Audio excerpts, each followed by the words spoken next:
नमस्कार दोस्तों, मैं एक बार फिर से हाजिर हूँ आपकी सेवा में। जैसा कि मैंने पहले यानी कल वादा किया था कि मैं कल फिर से एक वीडियो लाऊंगा जो नेट के सिलेबस के लिए होगी, सोशियोलॉजी के लिए।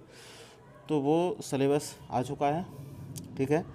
तो नेट जेआरएफ का एग्ज़ाम जो होता है बेसिकली वो असिस्टेंट प्रोफेसर के लिए एक एलिजिबिलिटी होता है, प्लस जेआरएफ के एडमिशन के लिए एक एलिजिबिलिटी होता है, ठीक है। उसमें कुल 2 पेपर होते हैं। एक होता है फर्स्ट पेपर जो कंपलसरी होता है, और सेकंड होता है एक सब्जेक्ट का पेपर जो आप चुनते हैं, जिसको आपने एमए में लिया था, ठीक है। तो उस सब्जेक्ट में आपको विशेषज्ञता हासिल करनी पड़ती है, तब जाके आप जेआरएफ निकाल सकते हैं और आप एक जूनियर रिसर्च फेलोशिप के ज़रिए किसी यूनिवर्सिटी में एडमिशन लेके अपनी पीएचडी कंप्लीट कर सकते हैं, ठीक है। तो बेसिकली ये जो पेपर होता है, 2 पेपर, ये दोनों एक साथ लिया जाता है। दोनों का टाइम ड्यूरेशन 3 घंटे का होता है, जो बहुत ज़्यादा हार्ड नहीं है अगर पढ़ा जाए ढंग से। तो अभी हम डिस्कस करते हैं सिलेबस को। तो जैसे आप स्क्रीन पर देख पा रहे होंगे, ये फर्स्ट पेपर का पहला टॉपिक है समाजशास्त्रीय सिद्धांत, ठीक है। तो समाजशास्त्रीय सिद्धांत में एक पहला सब टॉपिक है शास्त्रीय समाजशास्त्रीय परंपराएं। तो उसमें क्लासिकल थिंकर आते हैं। क्लासिकल थिंकर वो होते हैं जो शुरुआती समय में किसी सब्जेक्ट को स्थापित करने में महत्वपूर्ण भूमिका निभाते हैं, ठीक है। तो इसमें आते हैं Emile Durkheim, Max Weber, Karl Marx. फिर आते हैं प्रकारवाद और संरचनावाद। प्रकारवाद एक ऐसी विचारधारा है जो समाज में सभी चीज़ों को उचित मानती है, और मानती है कि समाज में हर चीज़ का कोई ना कोई एक प्रकार होता है। प्रकार मतलब कोई जिम्मेदारी होती है, ठीक है।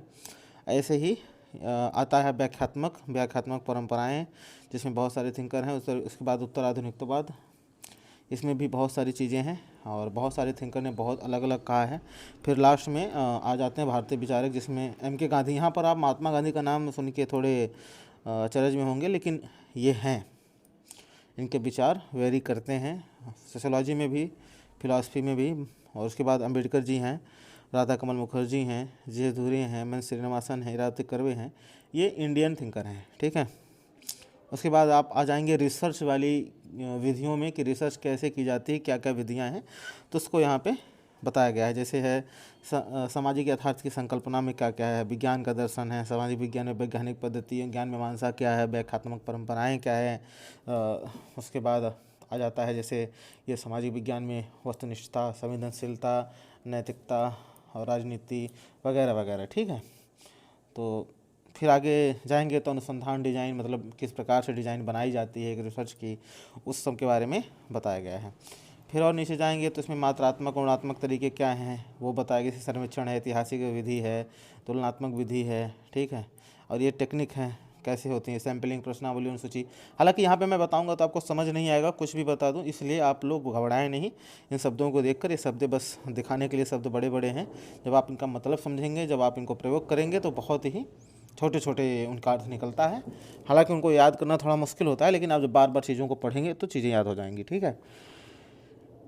उसके बाद हम आएंगे टॉपिक 3 पर। तो उसमें है बुनियादी अवधारणाएं और संस्थाएं। तो यहाँ पर ये बताना चाहूँगा, जब हम नेट की क्लास करेंगे, आईएएस की क्लास चालू करेंगे, तो उसमें उनकी शुरुआत यहीं से होगी, क्योंकि जब पहले आप छोटे छोटे चीज़ों को जानते रहेंगे ना, तो आगे चीज़ें आपको समझ में आएंगी। जैसे स्थिति भूमिका क्या है, पहचान क्या है, ठीक है, मूल्य मानदंड क्या है, ठीक है, मूल्य और मानदंड क्या हैं, ठीक है, ये व्यक्तित्व, आदत, ये एजेंसी क्या है, ये सारी चीज़ें, नौकरशाही क्या है, प्राधिकार क्या है, ये सारी चीज़ें आप जानते रहेंगे तो आपको पढ़ने में आसानी होगी, ठीक है। इसमें भी विवाह परिवार जो उसमें है आपके यूपीएससी के सोशियोलॉजी सिलेबस में बहुत सारी चीज़ें मिलती जुलती। हालांकि सोशियोलॉजी का सिलेबस यूपीएससी वाला बहुत छोटा ही है, तो नेट का है तो बहुत बड़ा सिलेबस है, बहुत सारी चीज़ें हैं। आप लोग जुड़िए हमसे, और मैं ये पूरी कोशिश करूँगा कि कहीं कोई कमी नहीं रहनी चाहिए आपके तैयारी में। और आप यकीन मानिए कि समाज को समझने में और तैयारी करने में, जहाँ आप अभी कहीं पढ़ रहे हैं उससे एक बेहतर नज़रिया लेके आप वापस लौटेंगे जब हमारी वीडियो देखेंगे तो। और मैं आपसे ये रिक्वेस्ट करूँगा कि आप जुड़ें हमसे, अधिक से अधिक जुड़ें, ताकि मुझे हौसला मिलता रहे। और इसमें देखिए ये पर्यावरण और समाज, इसमें ना इन्वायरमेंट से समाज को किस तरीके से जोड़ा जा सकता है उसके बारे में चर्चा की गई है।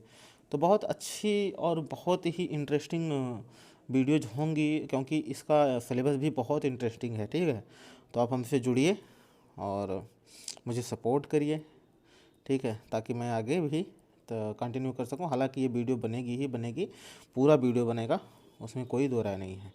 ठीक है, तो ये कुल मिला के 10 टॉपिक हैं, 10 मेन टॉपिक हैं। उसके कुछ सब यूनिट हैं, तो आप कह सकते हैं कि यूनिट कुल मिला के 10 हैं, जिसके कुछ सब यूनिट हैं। उनको पढ़ने में, नेट GRF का सिलेबस ख़त्म करने में मुश्किल से मुश्किल 3 महीने लगते हैं। बहुत सारे टीचर तो 6 महीने 8 महीने भी लेते हैं, लेकिन मैं 3 साढ़े 3 महीने में ये ख़त्म कर दूँगा। ठीक है, तो आप मुझसे जुड़िए और ये इस मेरे चैनल को सपोर्ट करिए सब्सक्राइब करके। मैं चाहता हूँ कि आप पढ़ें, और इसलिए नहीं पढ़ें क्योंकि ये पढ़ाई है, इसलिए पढ़ें। आप पढ़ाई हमेशा इसलिए करनी चाहिए कि ज्ञान बढ़े, ना कि इस वजह से कि हमें कोई एग्ज़ाम निकालना है। जब आप ज्ञान के लिए पढ़ेंगे ना, तो फिर आप चीज़ों को अच्छे तरीके से समझ पाएंगे। ठीक है, तो मैं चाहता हूँ आप ज्ञान के लिए पढ़ें और टाइम पास ना करें किसी भी चीज़ को करने में।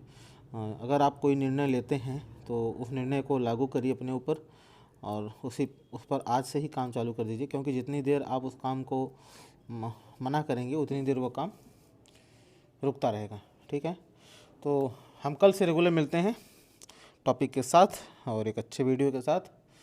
तब तक के लिए नमस्कार।